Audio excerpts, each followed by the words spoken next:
Здравейте, приятели!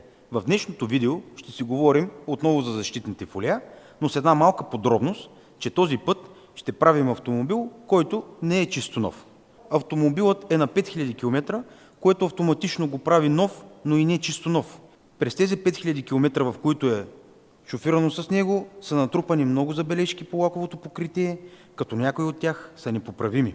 Много от вас ме попитахте дали е възможно да се защити автомобил, който не е чисто нов. Да, възможно е, но когато има натрупани такива щети от шофирането, те трябва да бъдат отстранени. В случаят, както при този автомобил, някои от тях няма как да бъдат заличени. Като за начало, първото нещо, което ще направим след като сме измили детайлно автомобилът, е да го минем целият с клейбар. Клейбарът, за тези от вас, които не знаят, това е нещо от сорта на пластилин, който премахва абсолютно всички налепи, останали след детайлното измиване на самият автомобил. Ще започнем и с подготовката на шаблоните за автомобила, като ще ви покажем процеса отблизо, как ги подготвяме на системата, как ги изрязваме на плотера и естествено после как ги лепим. Като плюс в това видео, нещо, което не сме ви показвали до момента, ще ви покажем как монтираме и защитно фолио за челен прозорец. Много важно при защитата на автомобили с такъв тип фолия е лаковото покритие да бъде максимално перфектно изчистено. И много хора си мислят, че когато автомобилът се измие детайлно, това е напълно достатъчно, но не е. Понеже остават налепи по самата боя, които са невидими, но след монтажа на защитните фолия си личат под самото фолио.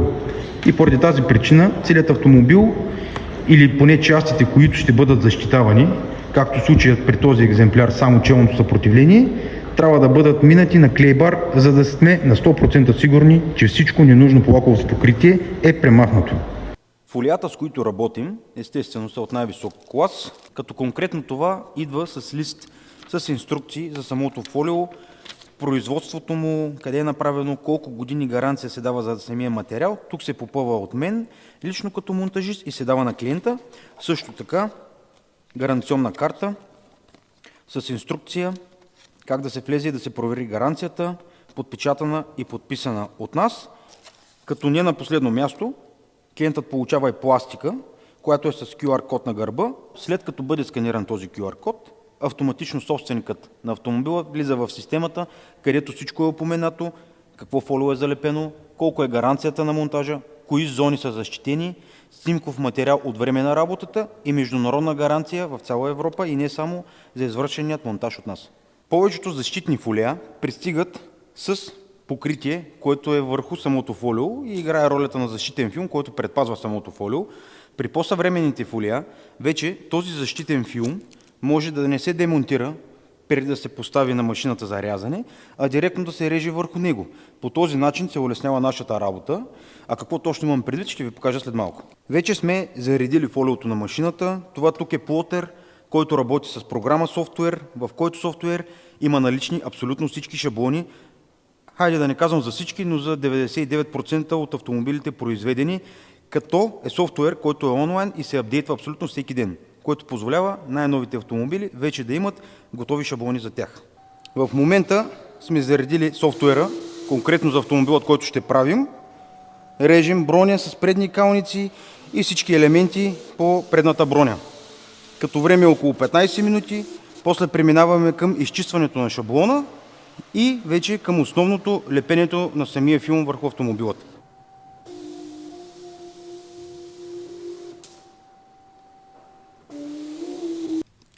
Ето какво имах предвид под това защитно фолио, което лесно се отделя. Много по-бързо и много по-лесно виждате къде точно са изрязаните детайли и просто си махате защитния филм, който вече може да се реже едновременно с фолиото на машината. Не се налага да се кьорите, да гледате кое, къде, как и що е било.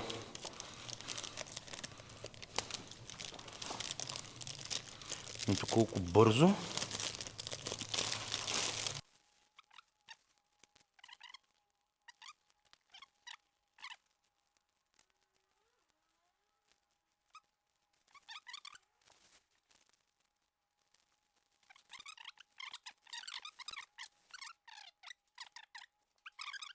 Шаблонът ни вече е изчистен и готов за монтаж.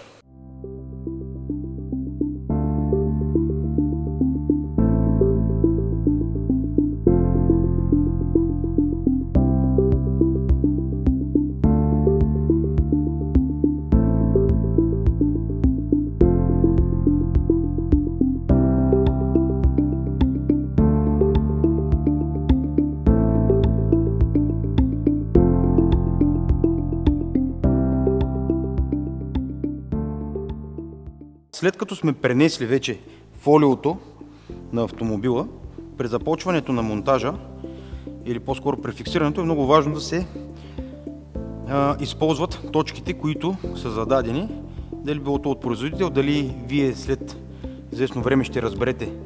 Идеята е, че не се започва хаотично, а се започва от строго точни места, за да може фолиото при изпъване да си поеме точната позиция. Като това при всеки автомобил естествено си е строго индивидуално и се учат тези неща в последствие.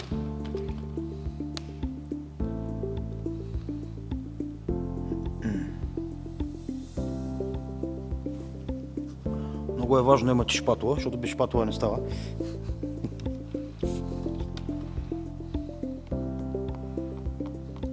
Фиксирате си точките, опорните, така да го кажем.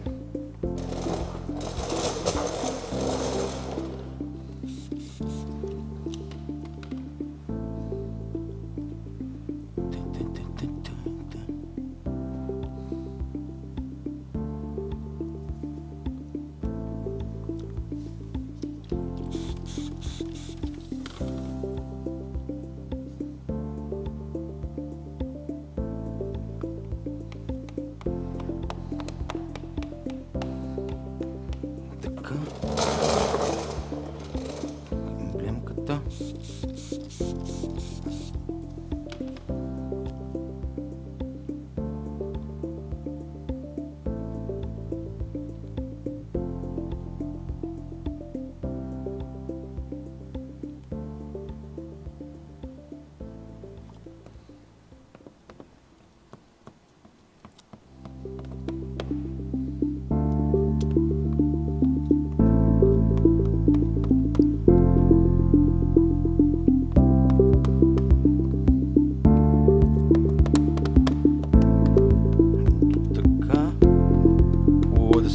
Първо тези неща, които са с отворени по-скоро, за да не ви избягат в последствие, ако ги оставите за по-късен етап.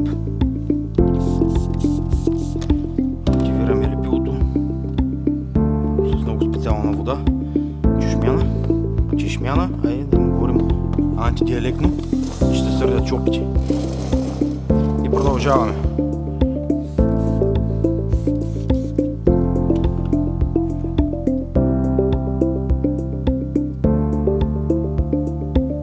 Как фолиото си се разпъва и си взема точната позиция.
Много от нашите клиенти не правят разлика между слънцезащитни фолия и защитно фолио. Слънцезащитните фолия сами по себе си, подразбиращо се от името им, се слагат за да защитят купето, пътникът, пасажирите от слънцето, от УВ лъчите. Те се монтират от вътрешна страна на стъклото, докато защитните фолия, които се монтират от външна страна на стъклото, освен че пазят от УВ лъчите, основното им предназначение е да предпазят стъклото от всички нежелани явления, като надрасквания, начуквания, песачинки и най-вече спуквания от камъчета. Защитното фолио има живот. В случая тук той зависи от това как се експлоатира автомобила, колко често се кара, как се поддържа. Когато изтече гаранцията на този материал, той просто се подменя с нов. Защитните фолия за челните стъкла не са от най-евтината инвестиция, но може би една от най-оправданите инвестиции. Със сигурност всички щети, които са били върху стъклото, вече ще са върху фолиото. И в момента, в който то си е свършило работата, просто го подменяме с ново. Това е услуга, това е инвестиция, която е за нови автомобили, която е за премиум автомобили. Автомобили, които струват пари, автомобили, на които стъклата им струват пари и са трудни за намиране. Трябва да направите разлика между нов автомобил, употребяван автомобил и чисто нов автомобил. Употребяваните автомобили, които са над една година, две, те вече имат натрупани много щети и фолиото няма как магически да ги прикрие. Така че ако сте решили да си слагате защитно фолио, то трябва да е само или на нов автомобил, или на чисто нов автомобил, или на автомобил, който е сравнително нов, с много малки забележки, които търпят корекции. Ако има начуквания по стъклото от камъчета, фолиото няма да ги прикрие. Ако някой ви каже, елате ще ви монтираме фолио, то ще скрие всички забележки, просто ще ви вземе парите.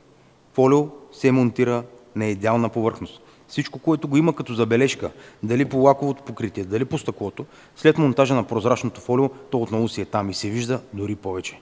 Така че имайте едно на ум, когато ходите някъде.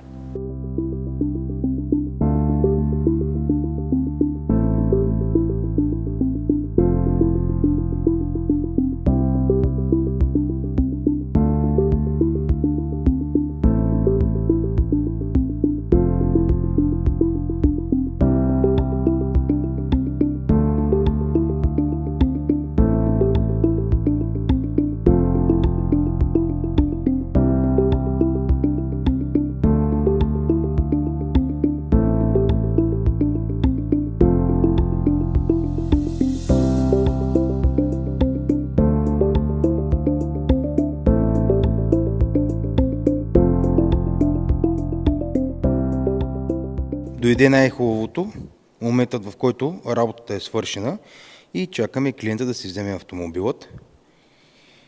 Един кратък обзор на събитията, какво правихме, какво се случи. BMW 7 серия, нов автомобил, но не чисто нов, на около 10 000 км с натрупани дефекти по лаковото покритие, които за наше и за щастие на клиента изчезнаха и в момента е като абсолютно чисто нов. Фолиото скри всички натрупани забележки. Може да видите за какъв блясък, за какъв гланц става въпрос. Така по същество, защитени части, челно съпротивление, преден капак, предна броня, като всичко по предната броня също е направено, пианолак елементите, халогени фарове, предните калници на автомобилът, ембаджовете, огледалата, колонките до началото на стъкления таван и челното стъкло също защитено с фолио. Ефектът е поразителен. На клипа съм сигурен, че е брутално, а на живо просто е нещо феноменално. Това е най-добрата защита за един автомобил. Съвременна няма наистина нещо по-добро, което да бие фолиото по защита на автомобил, на лаково покритие или на каквото и да било.